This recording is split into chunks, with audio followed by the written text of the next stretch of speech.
Hi there, Dan and Andy here. Just a little announcement before we start this week's show.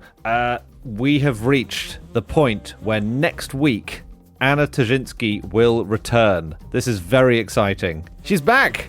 Yeah, she's back, baby. And we've had an amazing run of guests. It's been so fun, but there's no one we love more than Anna. So it's very exciting that she's going to be back. So put it in your calendars. However, we've got a very exciting final guest episode to go out with before the return of Anna, and that is with a fellow QI elf. Yes, you may remember Manu Henriot. She has been on Ask the Elf, our little bonus show. And Manu, as well as being one of the writers of QI, is on the podcast Lunchbox Envy, which of course is also made by QI Productions. Lunchbox Envy is a show all about food from around the world, food-related paraphernalia. It is the food show. It's Manu, it's Jack Chambers, another elf who you will have heard on fish and fish products in the past, and Rosie McKean, the pasta queen. Oh, yes, yeah. And so, as Andy says, Lunchbox Envy, they each come to the table, each episode with their lunchbox, and each episode takes on a theme, and they kind of blow your mind with all sorts of interesting takes on the history of that food and so on. So there's about 65 episodes out there now, everything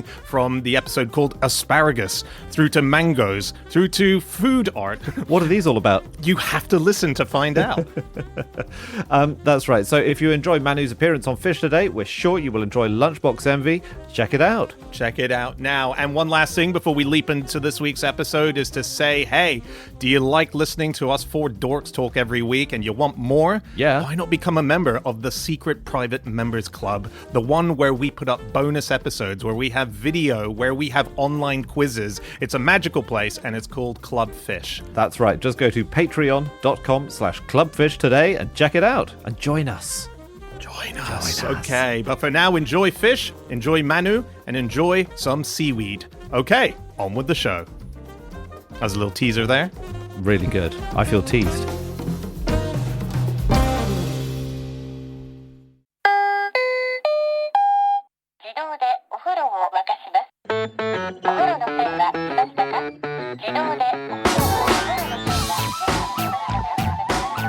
Hello and welcome to another episode of No Such Thing as a Fish, a weekly podcast coming to you from the QI offices in Holborn. My name is Dan Schreiber. I am sitting here with Andrew Hunter Murray, James Harkin, and Manu Henriot. And once again, we have gathered round the microphones with our four favorite facts from the last 7 days. And in no particular order, here we go. Starting with fact number 1, it's Manu.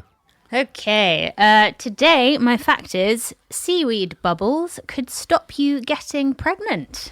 That is a relief. Oh, I know. I have been trying to avoid it, but you can't. Is that where Andy talks to a woman about seaweed bubbles and they don't want to have sex with him anymore? Yes. I mean, that would also work. Yeah. No, so actually, this is a semi-edible seaweed bubble, and I brought an example for you to sample if you would like to. Yes. Yes, Today, please. I brought with me something called agar-agar jelly, which is what my Indonesian auntie used to make. Oh. So it's a sweet coconutty dessert thing. This one has been put in the fridge, and it's made using a seaweed gelatin. So it's vegan. It's very squishy. No pressure to eat it, but I think it's delicious. Okay, Dan, can you explain what it looks like before? I know Andy is desperate to get it. Yeah. It looks like a giant bit of tofu on top of a jelly-like substance underneath. Yeah. Like a whiteboard marker, you know? It's got that kind of vibe about Like it. a whiteboard rubber? Yeah, a rubber, rather. It Yeah. looks like food. We were told food would be in the future in the 60s. Like in the future, they'll only eat stuff like just this wobbling, colourless, weird gelatin. But it tastes like a roast dinner, incredibly. Yeah. It tastes like a full roast dinner. I mean, Well, have some and tell us what it tastes Yeah. I should have brought my tongs. It's enormously gelatinous. It kind of just disappears in your mouth as soon as you bite. It sort of just slides down. like. Is it like Yeah. eating a jellyfish?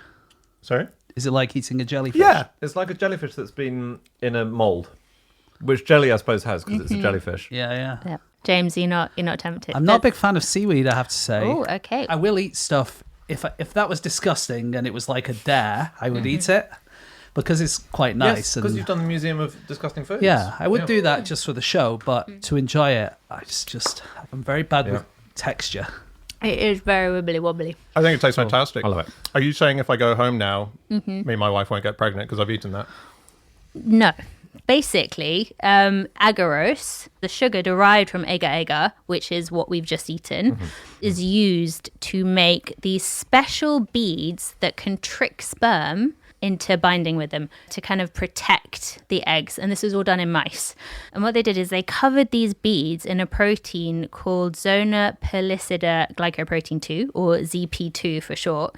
And what this does is it tricks sperm into thinking that whatever it is the egg, because it's basically sending out signals being like, I'm an egg. Beautiful. And the sperm are attracted to it. It's like having a Weatherspoons, and then next door to the Weatherspoons, you've got another Weatherspoons that's made entirely out of jelly. Yeah. But they kind of cover it in the smell of stale beer and desperation, so that people are tricked into thinking it's that, and then all the men sort of walk towards these Weatherspoons, but they get stuck to the outside. That is exactly right. Dan, the in-house Weatherspoons ambassador, is looking absolutely Are you a bit- furious It at actually this. attracts a very good clientele.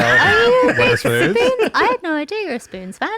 $1.49 for a pint of Ruddles. He's not a fool. He's not a fool. He's a drunk, but he's nobody's I fool. love it. He's a drunk and a loser, but he's no fool. Yeah, it's very cool. Yeah. So That's extraordinary. It's a in- decoy. It's a decoy Exactly, item that's yes. been Body sent in. doubles. And Body they doubles use for the egg, this agar jelly because basically it has the same consistency as an egg, so it tricks them into it. Is Yeah, it I that? think they use this kind of aragose jelly a lot in microbiology to kind of sift through substances and build structures, because it's basically like a nice squishy building block. Yeah, and you things can make love living on it. Yeah. In the same way that agar, which agarose is derived from, is really good for petri dishes. exactly. Right. Yeah. So are we using this, or is this in test mode at the moment? So, this was a group of cellular biologists from Maryland in 2016. I tried to find out whether it's actually in development, because I think it's a fantastic non-hormonal contraceptive if it works. right. But like any kind of medicine, these drugs take a long time to develop, and I couldn't find out if they're actually in production, which I think means they're probably not. I'm going to stick with the good old-fashioned methods. Oh, yeah. Which Conversation. Just talk about wallpaper long enough. Headaches. but what is really cool is it works both ways. So not only would it create decoy eggs, because the strongest sperm stick to it the fastest, it can also be used to select really strong sperm for IVF. So it's like a great way to prevent and a great way to encourage pregnancy when it's wanted. That would be outside of intercourse, right? That would be a petri dish Yes. situation, Yeah, exactly. where, and then you bring the claw in. And, So the use core. of agar and agarose to be used in science, it comes from the meeting of a cock and a fanny. Oh, brilliant! I can't believe you found that. If what I'm It's thinking about to absolutely say, true. So in 1881, Fanny Hess stunning. was a German technician, and she was working with Robert Koch. And she had seen people using agar-agar to make jam. And they'd been using it for a long time. Basically making this stuff that you've made, Manu. They'd been using it for a long time, and they needed something to grow bacteria on. And she said, well, why don't we try this? And Robert Koch did try that, and then he managed to isolate the tuberculum bacterium, which caused tuberculosis. And he won the Nobel Prize for that. Really? But he didn't mention Fanny in his speech or anything like that. Boo. Boo. How many times a day do you guys eat seaweed? On an average day? Well, I had some this morning. Did you? Yeah, I had sushi this morning. I had, There we go. I had Did you nori. actually? Yeah. Nice. Yeah. The Weatherspoons breakfast has been changing a lot in recent years. and it's See? yeah, absolutely. I don't knowingly eat it at all. This is My the daughter loves it, but I don't like it at all. But probably, James, you eat seaweed several times a day. No, Yes. never. This is the crazy thing. Most commercially produced foods rely on phycolloids. Phycolloids. These are commercial extracts that are derived from seaweed. And basically what they're terrific at is thickening and stabilizing and gelling and all the things that you need food to do commercially. And you get liquids and paste, various liquids and pastes. And what is modern commercial food except a mix of liquids and pastes? Solidified. Yeah. So jelly beans, frozen cheesecake, ready-made lasagna. James, I'm talking None about of those, your yeah. breakfast every day. Ice What about cold burnt toast with low cholesterol spread? cold burnt Spread. toast is on here. Surely spread. Lots of spreads, I'm sure. Canned luncheon meat. James, I know you love a canned luncheon meat. Chocolate milk. I'm actually on, when I go to a restaurant, I ask them if they have a non-phycolloid menu. They love you. They absolutely love you. But They say, any allergies, sir? Yes, I don't really eat phycolloids. It's stunning what it said. Eggnog. Yeah. I listed a few niche ones in there, but a lot of This foods. is great contraceptive chat right now, Andy. Fruit yogurt. I've cornered some poor girl in the corner of a party. Fish fingers. Coleslaw, for heaven's sake. Have you guys heard of the kelp highway hypothesis? Excellent. No, I haven't. Okay, so kelp is a type of seaweed. Type of seaweed? A highway is, so the kelp is moving somewhere? It's actually not kelp moving, it's people moving thanks to kelp. Oh. And it's a hypothesis. Okay, it's the theory. We all know the boring old theory about how people got into the New World over the Arctic or Yeah, the land bridges, Bering whatever. Bridge, maybe? Maybe the Bering Bridge, whatever. Actually, what this theory posits is that there are these massive kelp forests stretching all the way from Alaska down to Southern California. I mean, down the coast of Canada and the USA, basically, and across from Japan. The theory is early humans settled the Americas basically by following the kelp. Cool. And that's how they had the nutrients to get along that route. You know. So they're not like walking on the kelp. They're not walking on is the what kelp. I imagine. They're going. Okay. They're eating the kelp. And Northern California used to have these huge pyramids of mollusk shells from where the early settlers had eaten them, feasted, and they were all flattened, sadly. But they used to be there. These massive, great pyramids of what they'd left behind. Very cool. Right, that's very cool. This agar that we have on the table, there are a few interesting things about that. So, you know the bubbles in bubble tea? They're usually made of tapioca, but you can make them out of this as well. Okay. And Nice. so you can get special ones that have this in. And also, the way that you make it is you get this seaweed and then you put it on the beach and then you dry it off and then you freeze it and then you thaw it again and then you freeze it, then you thaw it again. But this was discovered accidentally by a Japanese innkeeper in 1658 when he accidentally left it outside on a frosty morning, came back, it was frozen, thought, oh no, I'm going to have to bring that in, and then made the same mistake for day after day after day. Brilliant. And kept freezing it and then found that it had got rid of a lot of the impurities and that they could make proper agar jelly out of it. His family is saying, "Can you please bring in that seaweed?" He's like, "I'm busy. I'll do it." That's a wonderful accidental discovery It's story. how all our discoveries happen.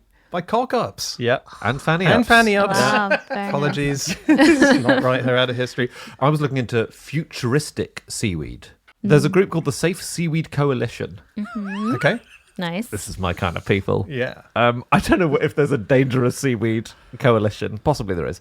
But basically, they advocate farming more of it. And what they think is that if we just add a bit more seaweed, this will help secure a good chunk of the world's food supply. If we farmed on 0.03% of the ocean's surface, you could add 10% to the world's food supply and free up a load of land that's currently used for farming, crops. You can actually provide a lot of this stuff with seaweed. And there are various ideas, like there are seaweed/wind farms, which is lovely, where you've basically strung out lines, grown seaweed on them next to a wind farm. It just grows. It doesn't need land. It doesn't need fresh water. It doesn't need fertilizers. It just grows. Yeah. And then can you harvest harvest it by attaching it to the wind turbine and like pulling it up like a spaghetti fort? that. Like that. It's exactly like that. But basically, I think it's the food of tomorrow. I think I think we're you all just gonna gotta. Sure. Sometimes you just have to add some whimsy to these ideas, otherwise people are not going to go for them. I hear you.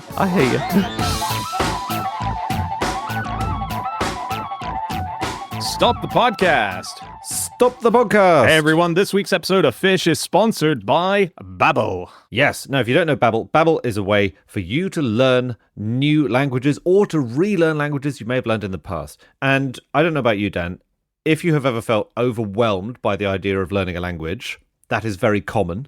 Almost everyone trying to learn a new language gives up. The nice thing about Babbel is that it's very easy to get started. They understand that people learn differently, so you can do a brief lesson, you can dive into a podcast, you can speak out loud to get the practice in. There are all these different routes on Babbel, and they make it super simple to get learning language fast. That's right. It's almost like you get tricked into learning a language better. I always think that we used to sit in classes and try to learn a language and it wouldn't seep in. But if you ever meet someone who grew up overseas, they largely learnt it by watching episodes of Friends or Seinfeld back in the day. That's what Babbel can do for you. It makes it fun. It makes it interesting. It finds your right point of entry to get these words logged in your head. And you must try it out if you're learning a language or wanting to, because this really is the best way. They've got 25 million subscribers worldwide and 14 languages to choose from. That's right. So however you want to learn a language, Babbel can do it, and why not give it a go? Here is a special limited time deal for our listeners. Right now you can get up to 60% off your Babbel subscription at babbel.com/fish. BABBEL.com. That's right. That is an insane amount off. 60% off. Now do it. Go to babbel.com/fish and claim that now. Rules and restrictions may apply. Okay, on with the podcast. On with the show. Okay, it is time for fact number 2, and that is my fact. My fact this week is that in Disney's Three Little Pigs, the pig who built his house out of bricks was voiced by a man who grew up in a house made of sticks. Such a good fact. How did you find this? I got lost down the rabbit hole highway and I randomly discovered it. So this was a very famous actor in his day, voice actor as well as a screen actor. He was called Pinto Colvig. We'll get into him in a bit, but he was the voice not only behind one of the little pigs, but he was the original voice of Goofy. He was two of the seven dwarves in Snow White. He did a lot of big voices for Disney. And I read that he was the pig who made his house of bricks, and I thought, I wonder if he lived in a house made of sticks. And I spent 3 hours Googling, and I eventually found... It was a remote control fish. Yeah. Yes. Yeah, that's the term we use when you hope a fact is true and you desperately search to try and prove it. So a house made of sticks. We're not just talking a wooden house here. We are talking a wooden house. It's a wooden house. Yeah. Oh no, but it's a technical term, isn't it? Yeah, stick build is a term that you would use for wooden houses. When you say he grew up there, he didn't live there his whole life, did he? No. Like he had to leave when the big bad wolf blew it down. Yeah, they fled town. So the house is a very specific house. You can still see it on Google Maps. I did that this morning. The address is 410 South Oregon Street, Jacksonville in Oregon. Okay. And I found an original description of it, which was it's a 1 1/2 story wood frame house with gable roof that stands on a hillside overlooking much of Jacksonville. Question. You said it's a 1.5 story building? Yeah. What's going on there? Mezzanine. Mezzanine? Yeah. I mean, it must be. Converted attic, exactly. Okay. Yeah. When you sent this fact round, my first thought was great fact. Second thought was, I don't really know this Disney Three Little Pigs. Like, I know all the movies of Disney. I thought I did. Yeah. But then I watched it on YouTube, and it's a short, but I definitely knew it. Like, I had it growing up. I think we must have had it on cassette or something growing up. Yeah. Because it's the one which has the song "Who's Afraid of the Big Bad Wolf." That song. Yeah. It's 1933 that it was made. It is a short, but it won the Oscar for Best Short Animation that year. But yeah, he was an amazing character. And other notable things that he did in his career, he voiced one of the Munchkins in The Wizard of Oz. He's one of those guys where his footprint is just kind of on all these major classics. But most importantly, for a decade, he played Bozo the Clown. He was the first Bozo the Clown. He was the original, was he? Because Bozo the Clown was a big franchise. Right. Yeah, there were Bozos all over the place, and that's why we did a thing about clowns, and I researched Bozos, and I never mentioned it. Basically, there's a spell. In fact, recently it's a rash of obituaries of Bozos. Yeah, and you'll see a headline like "Bozo the Clown has died." Oh, some other bozos died. Basically, it's very much who's this clown? You know, it's just loads and loads of Bozos, including his son, who was a bozo as well. His son, Nepo Clown though. But I think in 2026, I reckon we'd be more familiar with Goofy than Bozo the Clown in the UK at least. Absolutely, very true. I will just say that his son also played Bozo the Clown, and therefore will have had big shoes to fill. Oh, he will say very that. nice. James, can you just edit that in back when It's not really going to work. I'm going to have to keep the big gaps. That's okay. He voiced Sleepy and Grumpy, as well, and he was the original voice of Pluto and Bluto. Who's Bluto? Bluto is Bluto. the meanie in mate. Popeye. Yeah, Baddie and Popeye. He took See. over that role, so he wasn't the original Bluto, but he was the original Goofy, and he fell out with Walt Disney. And after he fell out with Disney and left, there was a couple of years where there was no Goofy because they just didn't replace him. Well, Disney... he owned Goofy, basically. He owned the voice and he owned the mannerisms. Interesting. Because he invented a character called the Apple Knocker. And the Apple Knocker was based on someone he knew growing up. He called him a grinny, half-baked village nitwit. Oh. This Apple Knocker. But he based his voice and his mannerisms and the way that he walked on this person. And then Goofy came along and he used his existing character. So it meant that like there were lots of things that you couldn't copy from Disney, but you could copy Goofy because it wasn't really owned by Disney. I had a really nice story from Pinto's autobiography about making Snow White. Oh, yeah. He was also a fantastic musician. I think he played the clarinet. And they have a deleted scene about soup. And it's just a really long stint of them singing about soup. But the way they created the noises were actually having soup every day, making all of these slurping, gurgling sounds, but in harmony with each other, like a 7-part harmony for each of the dwarves. And they had a really big argument about what liquid it should be because no one wanted to eat soup first thing in the morning for like days on end creating this song. So they were going to use water, but that wasn't like slurpy gurgly enough. Then they all decided beer. We'll just do beer. We all love beer. But it was too frothy and it wasn't going to make the slurping noises that they wanted. So they landed on buttermilk. So they spent nearly a week just slurping buttermilk and created this incredible song. Just one more thing on this Three Little Pigs movie. It came out in 1933, which was the worst year of the Depression. And basically, Who's Afraid of the Big Bad Wolf became a song that everyone would sing as if to say, you know, we'll get through this. You know, like Things Can Only Get Better by D. Ream. It was like it's like that song of its day. Nice. I do like there are a few behind the scenes things about it. There's the song in it where they have to rhyme the word wolf at the end of one of the lines, and they don't manage it. They spent 3 hours with every creative member of the team sitting Who's around. Afraid of the Persian Gulf? That's what I'm singing now. Beautiful. Yeah, they couldn't find it in the end, and so they decided let's just fix it by making the two pigs play a flute and a violin in place of a word. There was also a bit later a children's book which was based on the Three Little Pigs that encouraged children to invest their pocket money in war bonds. Wait, I know about this. There was a Second World War Three Little Pigs made in Canada, a special version, where Practical Pig is one of the. That I was think that's the third yeah. pig. He builds his house from Canadian war bonds. Yeah.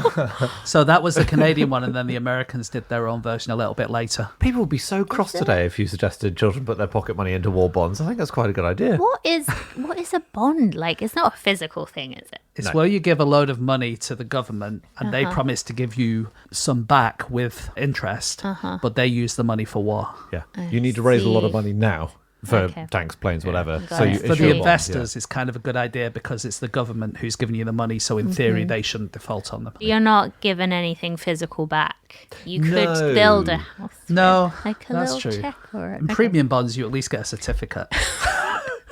It's fun, the premium bond. I was going to say, it's a little like slice it down with the. Sorry, okay. I'm at the party again.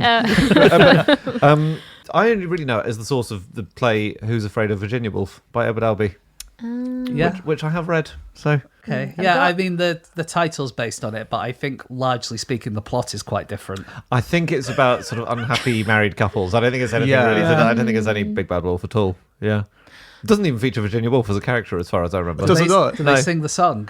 They don't sing anything. They take all the fun out of it, basically. That's so funny because I don't know that one. I just know I'm Afraid of Virginia Woolf by Alan Bennett, which is a play about that play. But I don't know your play. Interesting. Wow. Well, you piece it together. Yeah. I've got a bit on pigs actually building. Yes, please. So pigs build nests. I had no idea. Interesting. Do Yeah. they? There's a study published in 2002 that followed a group of wild pigs on the coastal plains of South Carolina, and they found that ones who are farrowing, so that some females that are about to give birth, started building nests out of all of this like natural material. But yeah, loads of animals build nests. Like loads of mammals build nests, cats, dogs, humans. Gorillas? Nests. Gorillas, exactly. But in 2013, a group of researchers were studying human nesting, and they found women were more likely to get really into cleaning and organizing in their third trimester of pregnancy. Yeah, you do hear that, don't Yes. you? Yeah. Like people primping the nest. Yeah. Yeah. What about houses made of sticks, Andy? Okay, I have a wooden house link to the first ever friend of the podcast, James Garfield. James Garfield. Oh, yeah. Okay. Oh, did he? A lot of those early presidents came from log cabins, didn't they? Everyone was obsessed with saying they had been born in a log cabin. Yes. If you were standing for Ooh. president, it was almost a requirement of the job that you had to say, well, I was born in a log it? cabin, of course. It was the equivalent of a British prime minister saying that they supported a football team. Yes, Like exactly. David that. Cameron saying, "Oh, I support Aston Villa." Yeah, of course you do, mate. Yeah, exactly. So Lincoln, there is a Lincoln Memorial log cabin replica inside a national park, which is inside a massive stone temple that was built to Lincoln. They just said, Okay. let's have a replica of the log cabin. It's incredibly weird. But basically, you had to do it. Like Rutherford B. Hayes grew up in a great big house, but it had a log extension. So he was able to claim log cabin status. really? James Garfield, I think, was the final president born in a log cabin in 1831. That's cool. And I just found a little side fact about him. You know, so he was shot, Yes, ate everything through his through anus. his anus. After he was shot, he was taken to the White House, and it was decided that he would do much better if he had a seaside holiday.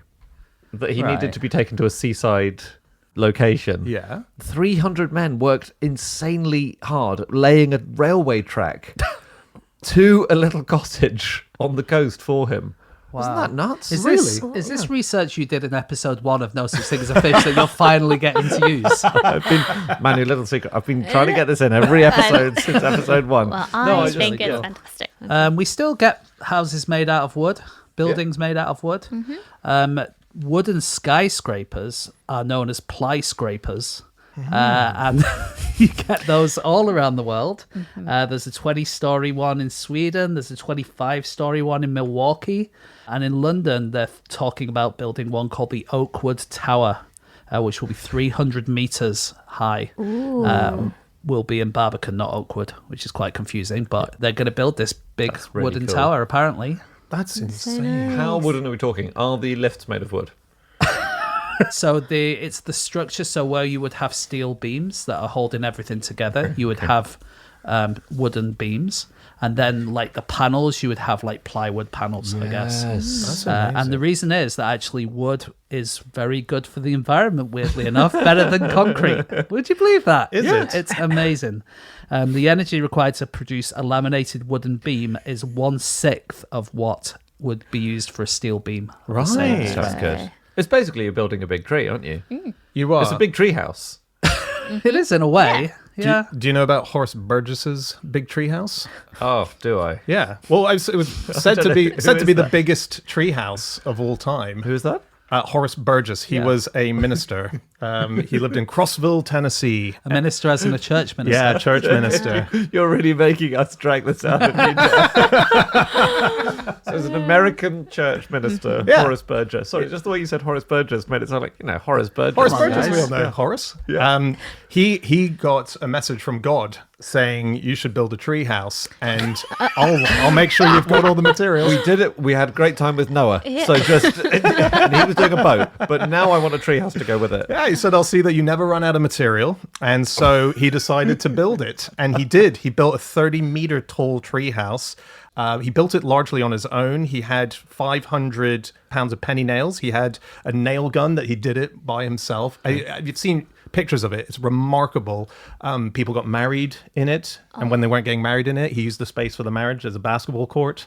But it burnt down. Oh, well. And it took 15 minutes to burn down. That's not, I can't tell if he's saying that's a long time or not long. That's Not very long. quick to Yeah, burn that's down. quick. Yeah. This would be the best episode of Grand Designs I have ever seen. Yeah. It would be. There's Well, it so took much him drama. decades, so there'd be a lot of revisits to see how he was getting on. But it was a new owner. The new owner had just bought it and it burnt down, but he didn't have insurance. So he kind of just said no more about it. And Said no more about it. yeah, I Okay. think he was so depressed about the fact that he'd bought this thing and then he let it burn Do you down. think God was upset that he'd sold it and that's why God burnt it down? Seems likely, doesn't it? Could be. Horace said it was always a pain, the treehouse. You know, he was only doing it because God said to do it. And every marriage that happened in there ended in divorce. So he was sort of happy to be rid of it. What is this story? Amazing.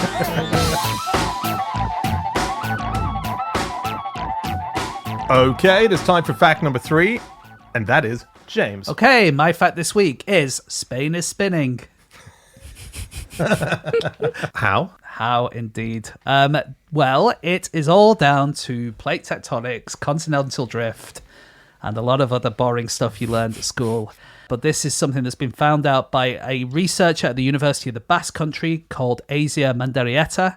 And basically, they just put a load of GPS stations all over the country and looked at all the data that came out of it. And when Asia looked at all the data, he found that the European and Asian plates, so the continents are on these plates, they're moving closer to each other all the time. But while they're doing it, the Spanish part of it is very slightly rotating. Is there going to be a time where Spain is upside down? Is what we all want to know. Good question. No, it's not spinning in that way. It's not spinning so that the bottom of Spain will be on the top soon. It's more spinning so that Malaga will be in the north. Oh, that's what I mean. Sorry, like with the bottom will be Oh, it's right. spinning like a vinyl, Like a roundabout. like a roundabout. Yeah. So what I'm saying is that it will go round. Oh, yeah. So it's Well, spinning around the Western Pyrenees, isn't it? So like from the northern part, that's the pivot. And then, Okay. Malaga's like slowly going clockwise. yeah. Nice. Sorry, I thought you meant that the underground bit. There's not much sun today, is there? How fast is it spinning? Very slowly, Okay, Dan. so my Very holiday is slowly. okay. I'll still end up in the same place. We're talking geological timescales here. Yeah. And even with your planning of holidays, I think it's not going to affect it too much. This is the thing I don't understand about continental drift, plate tectonics. Yeah. Because I know that India, the reason we have the Himalayas, Yeah. is that India walloped into Tibet, Yeah. basically, right? Like it just slowly moved, and then it crunched, and then it crunches the land upwards. Yeah. If I was in South Tibet, Yeah. would I look at India approaching, and like even at the two ends of my life, would I think it's a bit closer? Not really. I better haul my feet out of the sea, No. that kind of thing. The difference Yeah. is so small that you would never really notice it unless there's an earthquake.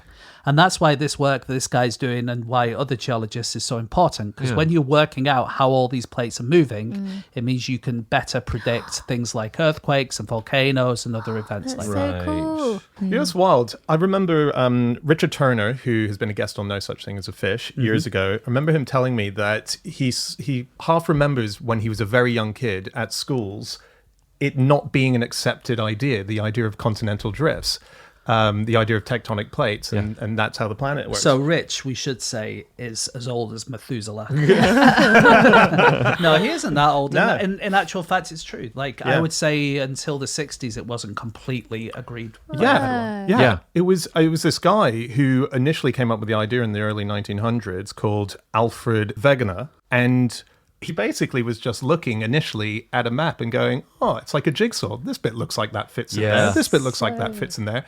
And he was very lucky. He was able to go to both the coasts of two bits where he believed this might be the case, and he found similar geology there, similar rocks, and he thought, hang on a second, this is making more sense. So he and others pushed forward this idea, but he died in 1930, and it wasn't accepted really until the 60s, as James says. There are a couple of seminal papers in the 60s that led to it being properly accepted. So one was Dan Mackenzie's co-authorship of The North Pacific, an example of tectonics on a sphere. Okay, so that was in, I think, 66 or 67. I had a little look.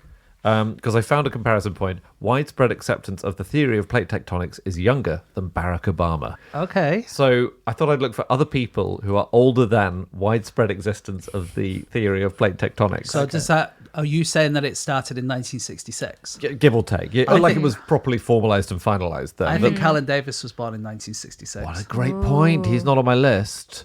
Robert Downey Jr., older than plate tectonics being widely accepted. Oh, yeah. Chris Rock. Very good. Thank you. He's the only appropriate one. Right. Slash. Oh, kind of like the breaking up of the ground after an earthquake. You're doing really well. Sketchy. Yeah. Brad Pitt. Yeah. Yeah, Yes, this is very it's- nice. Nicolas Cage. Sandra Bullock. Some of these are less good. Keanu Reeves. Now we're going completely off topic. Liz Hurley. And again, I was not looking for appropriate people. I was just surprised that Liz Hurley is older than plate tectonics. Yes. You Yeah, know. so what we're doing here is we're listing people who are about 60 but don't look it. So Yeah, that's why you went through a lot of Hollywood names, I suppose. Yeah, like Keanu Reeves and Liz Hurley both look terrific, you know, but they're older than plate tectonics. They're not older than plate tectonics, of course, No, which has been going since the Earth began, pretty much. you're right. So Britain's moving as well. Oh, Yeah, and spinning a little bit. We are, like, over hundreds of million years, we are going to move northeast.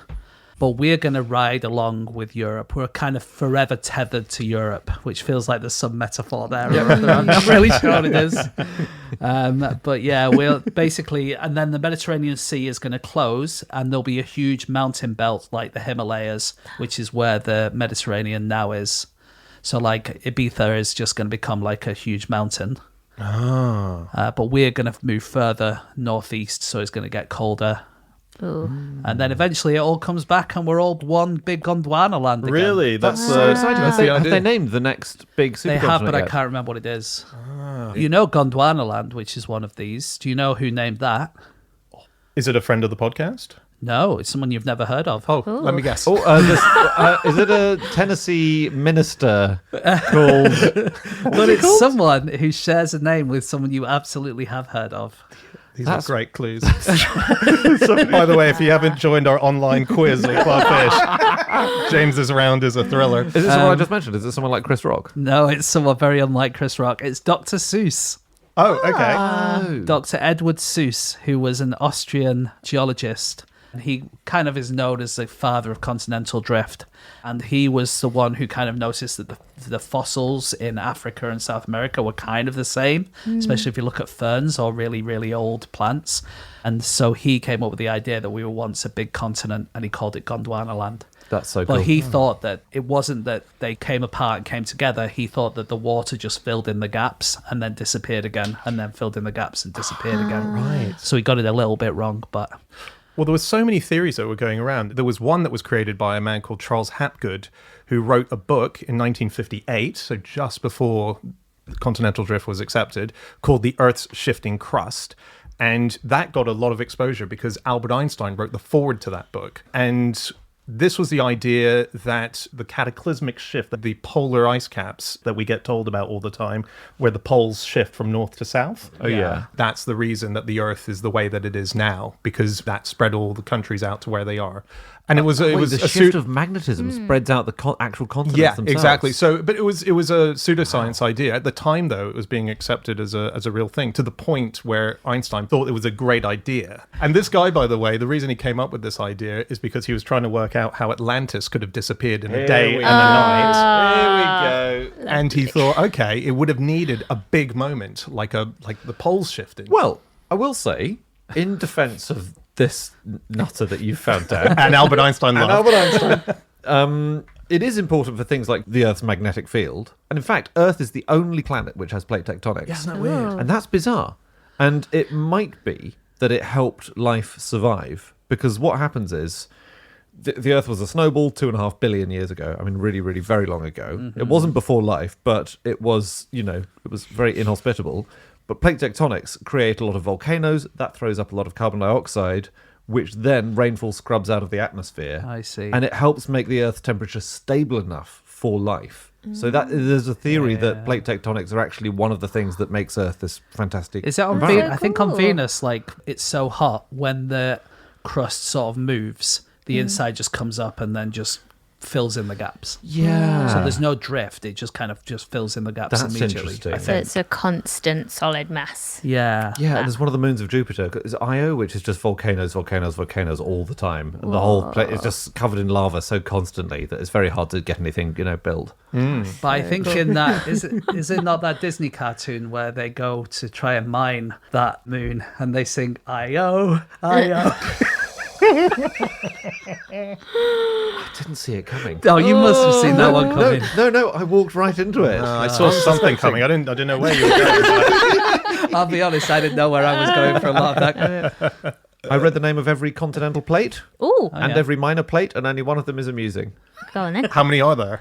A few dozen. Okay. Put a lot of time into reading that list. Is it the China plate? That would be quite funny. Oh, that is Ooh, good. Oh, yes. That's really God good. damn, I didn't check for the China plate. This, Well, is, there was only half a dozen of them. this one is a microplate off South America, and it's called the South Sandwich Plate. Oh, that's good. lovely. And the Wikipedia says not to be confused with a culinary sandwich plate. Someone having a little joke there. Who's got a dedicated sandwich plate? Is my question. And the, Oh, hello. Let's move on. Damn, we must be out of time by now. Plate tectonics have been proposed as one way of getting rid of nuclear waste. I read about Yeah, this. really weird. Oh, Hey, just like shove it under the carpet, basically. Basically, so but Great. sort of iconic trenches like the Mariana, they want to put it down there, right to the it's bottom. one of my top 10 trenches. And the idea is that over time, the plate tectonics would sort of push it down. They would cover it and push it down into the I mantle don't of the know earth. about that. With a gun to your head, James, could you name another 3 trenches? Because I'm thinking it's the only one I've got. Yeah. Like, I they're know probably- there's a really deep one up in the Arctic. I can't remember what it's because called. the Mariana isn't the deepest, is Yeah. it? No, it is the technically? deepest, Oh, it but is it's the not deepest. the closest to the center of the Earth. I nice. see. Because the Earth is like an oblate spheroid, so it's fatter at its middle, like a lot of us. If you go down to the bottom of the Arctic Ocean, the trench is there, closer to the center of the Earth. I'm very impressed that you've named even one more trench. Yeah. But Dan, you're saying this presumably doesn't work, or I don't think they've I don't tried think- it. I don't like it. Yeah, It got I think they didn't like it either in the Yeah. end. Yeah. it feels messy? It was proposed by a scientist called James/Jim Bard. And he patented the method of waste disposal. So it's like using subduction zones. Those are the kind of areas where it gets Yeah. sucked and pushed down. And he wrote a really angry letter to the Nuclear Waste Management Organization in Canada after they'd rejected his proposal. And in it, he lists why it's a bad idea. So the fact that it might return to the surface via volcanic I eruption. feel like that's my Yeah. main worry about it. Yeah. It's Yeah. like you shove it under the carpet And then and then one day it Yeah. just comes up. Also, it's really illegal to dump nuclear waste in the sea in a Let's lot of change places. the law. We're bright. Right? We're corrupt. We can do what we want. And also, it would take so long that the risk of leakage would be super high. Yeah. Okay. Yeah. Let's keep on firing it into space like we normally do. It's a good idea. Yeah. Okay, it's time for our final fact of the show, and that is Andy. My fact is, in the 1970s, the American car industry complained about new rules which said you could no longer include sperm whale brain oil. Woke, gone, mad. This is crazy. I can imagine Clarkson having a go at that in one of his columns. Since you can no longer use... whale oil was a massive business for a couple of centuries. There is a separate thing, I'm sure we'll talk about both kinds of oil. There's a separate thing in sperm whales' heads, the sperm whale brain oil, also known as spermaceti. And until 1972, which is really quite recent, lots of American car brands included in their transmission sperm whale brain oil. A bit of your car was once in the head of a sperm whale. It's insane. Do you have a list of celebrities who are older than non-sperm whale cars? Everyone I've named before. Yep. Everyone I've named before, and more besides.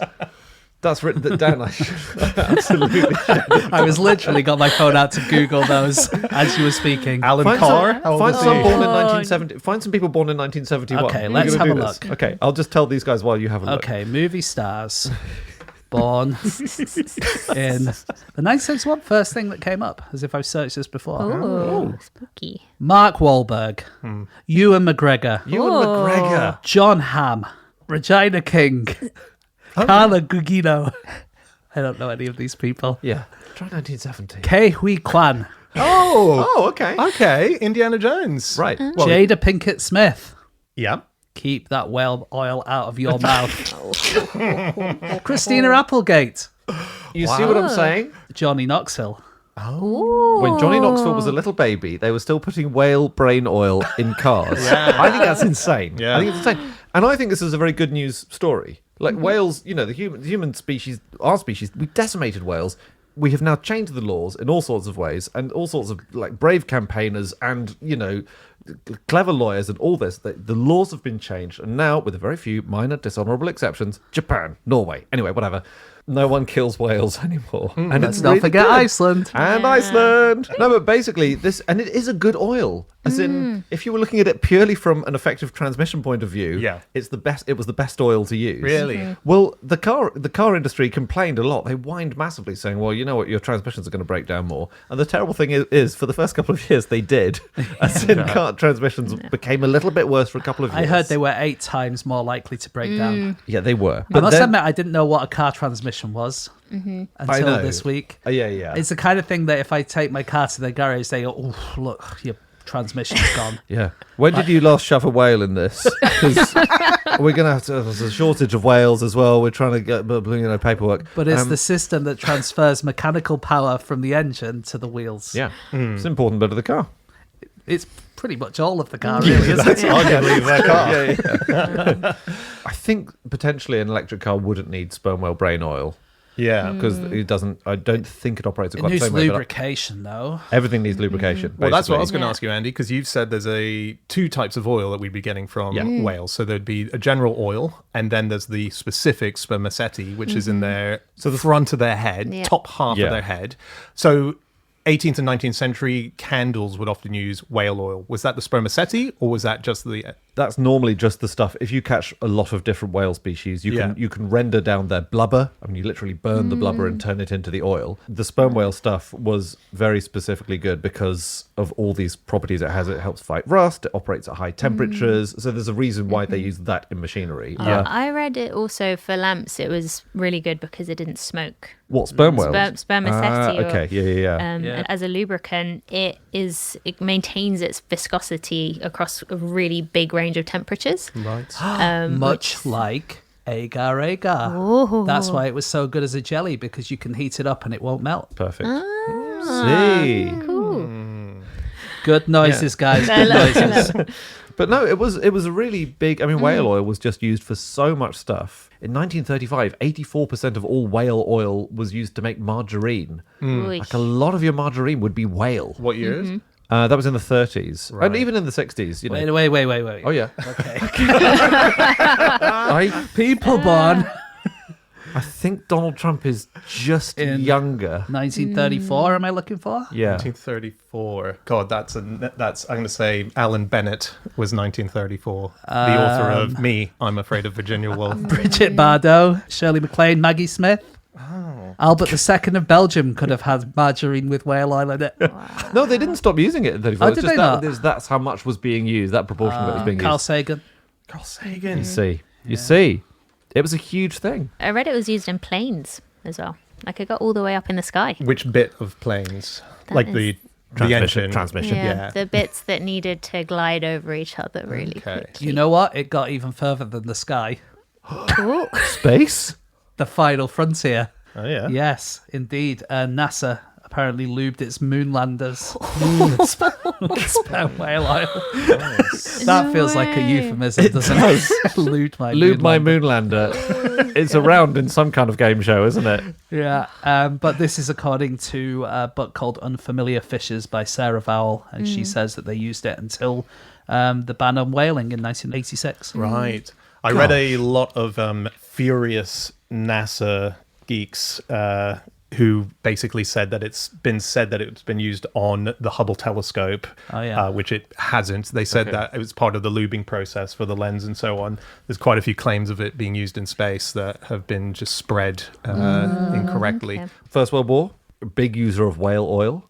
So British soldiers would rub their feet with whale oil because it probably helped with things like trench foot or something like that. Yeah. So a single battalion, which is about 1,000 men, would get through 10 gallons a day of whale oil. And it was used to make nitroglycerin. It was used for soap. You would smear your face with whale grease. Basically, if we didn't have whale oil, the First World War might not have happened. So it's the whale's fault, really. Why do they need to be so oily, whales? Do we know? Well, I think they use their oil for buoyancy, right? Okay. But the spermaceti ones have oils in the melon, which is in the front of the head. And we don't know exactly what that's for, but I think there's an idea that it might be used to kind of get signals and... So like echolocation. Yeah, echolocation. I think that's the idea. They're incredible. They're incredible animals, sperm whales. They're really fantastic. A really nice thing about hunting avoidance in sperm whales. In 2001, there were some newly digitized logbooks from whale hunters in the North Pacific.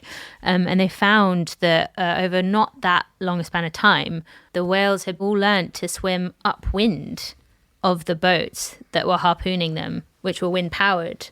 So the boats would go one way and the that's whales would crazy. go the other way. And the strike rate for harpoonists fell by 58%, which is so cool. Wow. Yeah. In your face, harpoonist. Wow. Eat it, Ishmael. That's amazing. Is that the first line of Moby Dick? Eat it, Ishmael. It's Moby Dick from the whale's perspective. Yeah. So, Andy, Yeah. we have established that you like crockery. Sure. You have a Sandwich plate. Yeah. You also like cutlery. Ooh. Yeah. So, what do you think you would do with a mincing knife? Is it a knife which has a mincing tool on the end, so for mincing meat? So is it like got a grid of sharp metal on the end, and I just shove it into the meat, and that minces it? Not quite. And remember, we're talking about whales. Okay. I'm still thinking about a mince pie though, but my mince pies contain whale meat. Do they? Yeah. Oh, is it for mincing up a whale? It pretty much is. Oh, dear. But not mince as in like... Mince just means chopping up smaller, right? Yeah.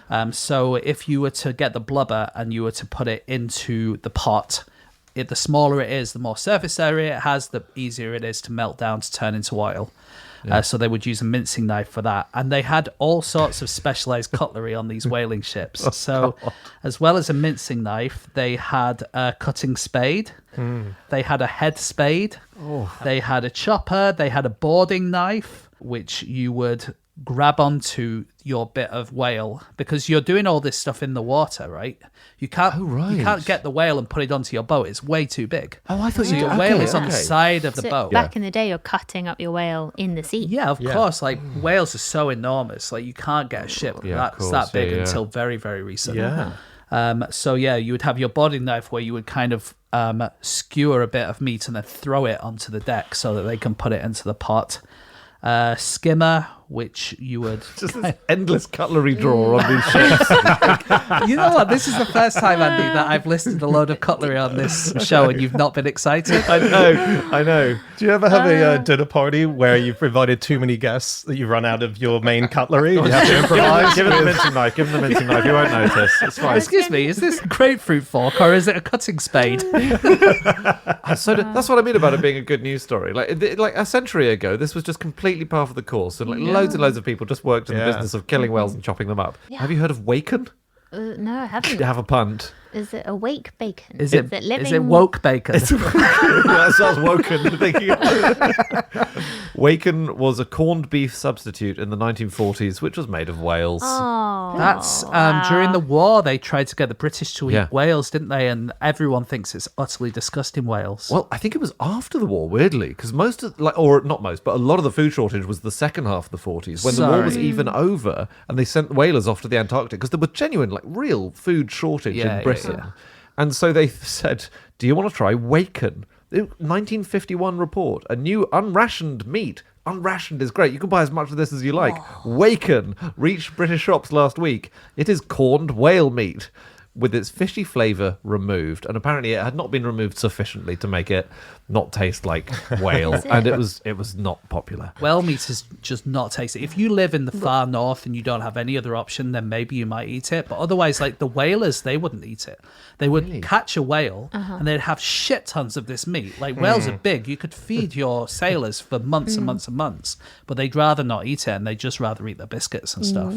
I'll have the green salad. Is that all right? Would you guys try it?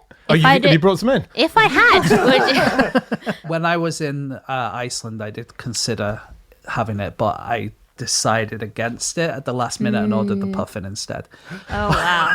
Was a puffin good? Puffin was not good. No, wow. He was sounding so noble. And tell if that's a joke. It's not a joke. it's not a joke. No. Yeah. It was quite a long time ago. This when I was in Iceland, but yeah, like puffin's not nice. It's still fishy and it's quite oily. Well, Right. there's a brewery in Iceland that still brews with whale meat. I think it's like a faddy product, but in 2025 they released a beer that was brewed with whale testicles. Okay. I would try that for sure. Yeah. Oh, yeah. Nice. Well, they smoked them beforehand with sheep dung. So that was used in the brewing cycle, and it was, it was pasteurized out, but apparently it's got this funky, smoky flavor released for a festive season. I'm sorry. I think there's a horseshoe theory of foods, which is where extreme deprivation would mean you had to eat whale knackers with sheep shit, and then extreme fancy foodiness means you're eating exactly the same thing. Yeah. I think the people in Iceland are the only people who have seen the advert for Carlsberg, probably the best beer in the world, and gone, yeah, maybe it is.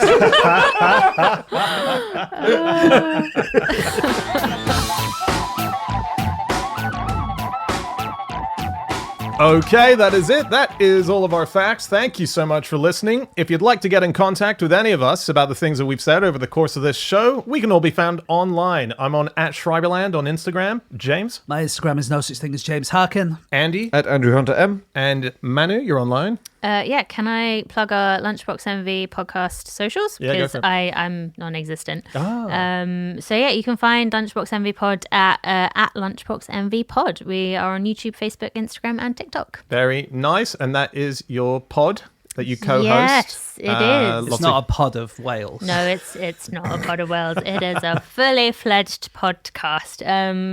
We look at weird and wonderful foods, and we have a fantastic chef and food writer called Rosie McKean who's on as well. And then myself and Jack Chambers, who is another QI elf. Yeah, very cool. And it's wherever you get your podcasts. Also, if you would like to write to any of us about the things that have been said and you want to have them come on our show, drop us a line, which is the sort of feedback show that we do.